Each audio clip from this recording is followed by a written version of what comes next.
রাজনীতি ধ্বংসের কালো অধ্যায় 111 আইনি লড়াইয়ে জিতে জনতার মঞ্চে শেখ হাসিনা।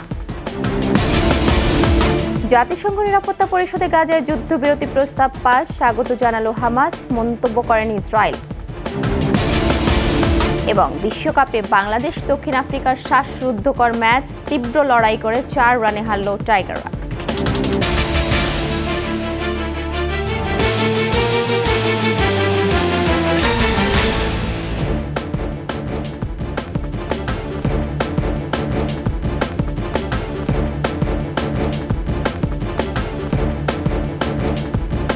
শুনছিলেন ফার্স্ট সিকিউরিটি ইসলামী ব্যাংক পিএলসি সংবাদ শিরোনাম। আমন্ত্রণ দুপুর 12টা 21 সংবাদে আপনাদের সাথে আছি মহিমা পলি। দর্শক, 21 টেলিভিশনের সংবাদ একই সাথে সরাসরি দেখতে পাবেন আমাদের ফেসবুক পেজ www.facebook.com/2124online। বাংলাদেশের গণতান্ত্রিক রাজনীতি ধ্বংসের আরেকটি কালো অধ্যায় 111। সেনা সমর্থিত সরকারের মূল লক্ষ্য ছিল রাজনীতি থেকে শেখ হাসিনাকে মাইনাস করা। গণতন্ত্র পুনরুদ্ধারে দেশ জুড়ে ওঠা দাবির মুখে ব্যর্থ হয় ষড়যন্ত্র। মুসলেকা নয়, আইনি লড়াইয়ে জিতে জনতার মঞ্চে এসে দাঁড়ান শেখ হাসিনা। আরও জানাচ্ছেন আকবর হোসেন সুমন। এই মুক্তির মিছিলে শৃঙ্খল ভাঙার পণ, রৌদ্র করজ্জ্বল দিনের জ্যোতি হয়ে গড়িয়েছিল সুধা সদনের আঙিনায়। 2007 সালের 16 জুলাই ধানমন্ডির সুধা সদন থেকেই আওয়ামী লীগ সভাপতি শেখ হাসিনাকে গ্রেফতার করা হয়। ষড়যন্ত্রের মামলায় সংসদ ভবন চত্বরে স্থাপিত বিশেষ কারাগারে বন্দী রাখা হয় বঙ্গবন্ধু কন্যাকে। বিএনপি জামাত জোট সরকারের দুঃশাসনের মেয়াদ শেষে 1/11 অন্তর্বর্তীকালীন সরকারের ক্ষমতা গ্রহণই ছিল গণতন্ত্র অবরুদ্ধ করার সংকেত। সংস্কারের নামে ঘরবন্দি করা হয় রাজনীতিকে, দানা বাঁধে শেখ হাসিনাকে মাইনাসের ষড়যন্ত্র। আমাদের একটাই দাবি ছিল, without Sheikh Hasina no dialogue no election. এবং তত্ত্বাবধায়ক সরকার ব্যর্থ হয়েছে আমাদের সেই সংস্কারবাদী নেতাদেরকেও, তাদের সংস্কারবাদী নেতাদের ব্যবহার করে আওয়ামী লীগের যে একটা দৃঢ় বিভক্তি সৃষ্টি করা, আওয়ামী লীগের কর্মীদের মধ্যে ফাটল ধরানোর চেষ্টা করে, সেটা তারা পারে নাই। বঙ্গবন্ধু কন্যার মুক্তির দাবিতে গণস্বাক্ষর সংগ্রহে মানুষের অভূতপূর্ব সাড়ায় টনক নড়ে 1/11 কুশীলবদের। অন্তর্বর্তীকালীন সরকারের খোলসে থাকা স্বৈরশাসকের পতনের ঘণ্টা বাজে। 25 লক্ষ গণস্বাক্ষর, অন্যান্য সহযোগী সংগঠনের গণস্বাক্ষর এবং একটা অ্যাটমসফিয়ার সৃষ্টি হয়ে গেল যে শেখ হাসিনাকে জেলখানায় রাখা যাবে না। এটা তত্ত্বাবধায়ক সরকার বুঝতে পেরেছিলেন। নির্বাচন তারা দিতে হবে, এটা বুঝতে পেরেছেন। নির্বাচন না দিয়ে তাদের উপায় নাই। তথাকথিত সংস্কারবাদী নেতাদের মাধ্যমে ডায়লগ করে কোনো ফায়দা হবে না, যার ফলশ্রুতিতে 11ই জুন আমাদের প্রিয় নেত্রী জননেত্রী শেখ হাসিনাকে মুক্তি দিতে বাধ্য হয়েছিলেন। আমরা আইনি লড়াইয়ের মাধ্যমে শেখ হাসিনাকে মুক্ত করেছি। দীর্ঘ 11 মাস পর 2008 সালের 11ই জুন শেখ হাসিনাকে মুক্তি দিতে বাধ্য হয় সেনা সমর্থিত সরকার। শুরু হয় গণতান্ত্রিক রাজনীতির নতুন অধ্যায়।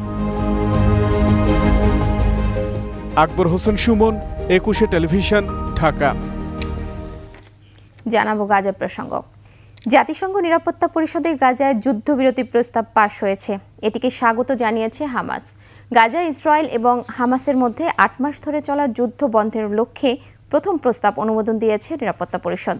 পরিষদের 15 সদস্যের মধ্যে 14 জন যুদ্ধবিরতির পক্ষে ভোট দেয়, তবে ভোটদানে বিরত থাকে রাশিয়া। এ সময় যুদ্ধবিরতির একটি পরিকল্পনারও অনুমোদন দেয়া হয়। প্রেসিডেন্ট জো বাইডেনের যুদ্ধবিরতি প্রস্তাবকে স্বাগত জানান সদস্যরা। এছাড়া ফিলিস্তিনি গ্রুপ হামাসকে যুদ্ধবিরতি প্রস্তাব মেনে নেওয়ার আহ্বান জানায় নিরাপত্তা পরিষদ। বিষয়টিকে স্বাগত জানিয়েছে হামাস। এদিকে ইসরায়েলের প্রধানমন্ত্রী বেনিয়ামিন নেতানিয়াহু বলেছেন, হামাসের সামরিক এবং প্রশাসনিক সক্ষমতা সম্পূর্ণ ভেঙে ফেলার আগে স্থায়ী যুদ্ধবিরতি নিয়ে কোনো আলোচনায় যাবেন না তারা।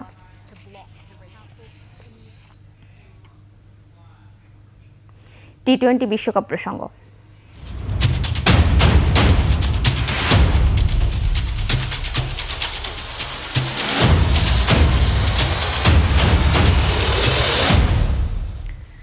তীরে এসে তরি ডোবালো বাংলাদেশ। টি-20 বিশ্বকাপে দক্ষিণ আফ্রিকার কাছে 4 রানে হেরেছে তারা। প্রথমে ব্যাট করে 6 উইকেটে 113 রান তোলে প্রোটিয়ারা। জবাবে 7 উইকেটে 109 রানে থামে বাংলাদেশের ইনিংস। এদিকে দক্ষিণ আফ্রিকার বিপক্ষে ম্যাচ হারের দায় নিজের কাঁধে তুলে নিলেন ব্যাটার তৌহিদ হৃদয়। চলমান বিশ্বকাপে ব্যাট হাতে সুবিধা করতে পারছেন না বাকি ব্যাটাররা। প্রোটিয়াদের বিপক্ষে ম্যাচ হারের পর সংবাদ সম্মেলনে তৌহিদ হৃদয় আরও জানান, চলতি টুর্নামেন্টেই ঘুরে দাঁড়াবে টাইগাররা। তার মতে বাংলাদেশ সেমিফাইনাল খেলার মতো দল।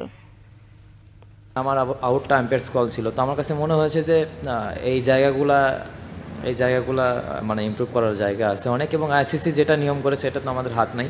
শুধু সুপার 8-এ যাওয়ার মতো দল না আমরা সেমিফাইনাল খেলার মতো দল, এটা আমি বিলিভ করি, এটা আমার কাছে এই বিশ্বাস আছে। হ্যাঁ, আপনি যেটা কোশ্চেন করেছেন ব্যাটসম্যানরা রান করছে না, আর প্রত্যেকটা ম্যাচে আপনি যদি সব টিমের খেয়াল করে দেখেন প্রত্যেকটা ম্যাচে সবাই রান করে না, 1 জন 2 জন 3 জনই খেলে। টি-20 শর্টার ফরম্যাট খেলা, এখানে 11 জনই খেলে না, 2-3 জন খেলে।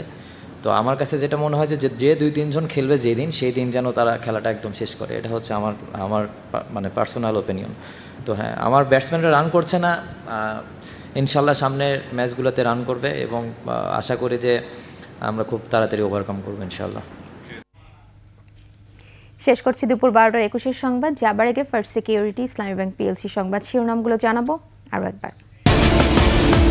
রাজনীতি ধ্বংসের কালো অধ্যায় 111, আইনি লড়াইয়ে জিতে জনতার মঞ্চে শেখ হাসিনা।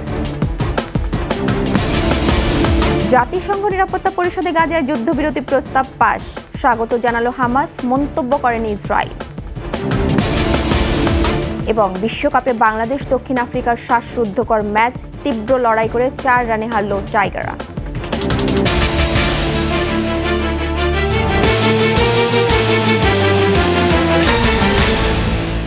সর্বশেষ খবর জানতে ডায়াল করুন 2021 নম্বরে, আর ভিজিট করুন 21tv.com এই ওয়েবসাইটে।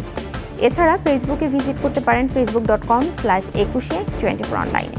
এতক্ষণ সাথে থাকার জন্য ধন্যবাদ। আমাদের পরের সংবাদ দুপুর 2টায় দেখার আমন্ত্রণ রইল। 21-এর সাথেই থাকুন।